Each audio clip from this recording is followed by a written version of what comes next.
In terms of an overview for what we will look at, this webinar will look at the procedure for practitioners who set aside an order in proceedings for a financial remedy. We'll spend some time where we look at the principal grounds to set aside. These grounds are namely fraud, there is non-disclosure, and also mistake as the main three grounds. But we'll be looking at the key cases of Sharland and Gohill, which we'll be spending a bit of time exploring the principles from those cases. One thing is very important to get at the outset is that of the importance of disclosure. We'll be going through some key case law updates for you all, and we'll be looking at the impact of the COVID-19 pandemic, as well as looking at BARDA events as well. Perhaps the first starting point, as with any financial remedy application and indeed financial remedy proceedings, is disclosure.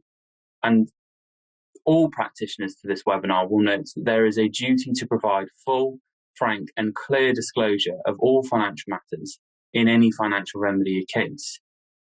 This applies both for consent orders, but it also applies to those of contested proceedings. And it is a continuing duty that falls upon the parties. We often have difficulties with clients where it's some reluctance perhaps to provide all of the disclosure at the outset and the completion of the Form E. And once we are able to establish all of the information and bring all of the evidence before the court, it's important that that emphasised duty of continuing disclosure is given over to the clients. Any financial disclosure should be updated throughout the case, particularly before any of the court hearings and that of the final hearing before an order is indeed made. The third main ground that we're going to be touching upon is that of mistake. The court must be satisfied that without the mistake, a substantially different order would have been made.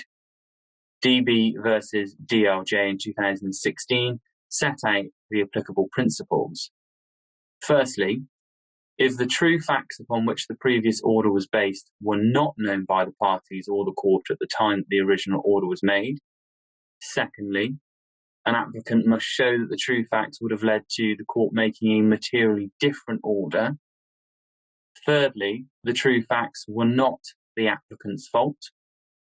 And fourthly, the applicant must show that on the balance of probabilities, they could not have established the true facts at the material time.